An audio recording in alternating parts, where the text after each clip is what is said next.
Балалар, бүгін біз математика пәнінен қағаз ақша, мұздықтар мен мұзтаулар тақырыбымен танысатын боламыз. Бүгінгі сабақта сендер 1000 теңгелік, 2000 теңгелік, 5000 теңгелік ақшаларды ажыратасыңдар және түрліше төлем жасайсыңдар. Ең алдымен Қазақстанның мұздықтарына тоқталайық. Корженевский Іле алатауының солтүстік беткейіндегі аңғарлық мұздық. Шілік өзені алабындағы оңтүстік Есік өзені бастауында орналасқан. Мұздық белгілі орыс географы Корженевскийдің есімімен аталады. Тұйықсу мұздығы Іле алатауының солтүстік беткейіндегі аңғарлық мұздық. Кіші Алматы өзенінің бастауында 10 шақты глетчерден тұратын мұздықтар мен асулар қоршап жатыр. Келесі жаңғырық мұздығы. Іле алатауының орта тұсындағы оңтүстік беткейлік қазан шұңқырда қалыптасқан мұздық. Мұздық суы терең шатқалдан құлап аққанда түрліше жаңғырық шығады. Сондықтан мұздық жаңғырық мұздығы деп аталған. Абай мұздығы Іле алатауының солтүстік беткейіндегі Абай шыңында орналасқан мұздық. Оны зерттеу 1937 жылдан басталады.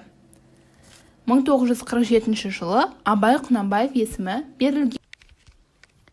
Балалар, енді тест жұмысын орындаймыз. Бірінші сұрақ: 5000 теңгені қағаз ақшамен ұсақта. Екінші сұрақ: 150 көбейту 3 өрнегінің мәнін тап. Үшінші сұрақ: 210 көбейту 3 өрнегінің мәнін тап. Соңғы сұрақ: 1700 теңгені ұсақ қағаз ақшалармен ұсақта.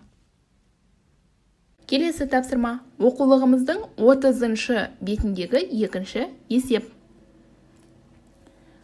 Мұздықты зерттеушілер дүкеннен жолға 500 теңгеден 2 қалбыр бұқтырылған ет және 250 теңгеден 4 қалбыр балық сатып алды.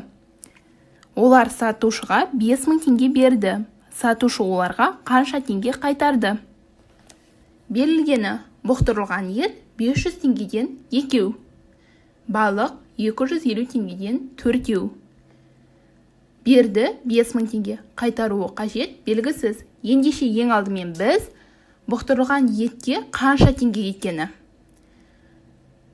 250 теңгеден тұратын 4 балыққа қанша теңге кеткені? Олар егер де 5000 теңге берсе, сатушы оларға қанша теңге қайтарып беру керек екенін табуымыз қажет. Дескриптор есептің берілуін жазады, есептің шешуін жазады, есептің жауабын табады.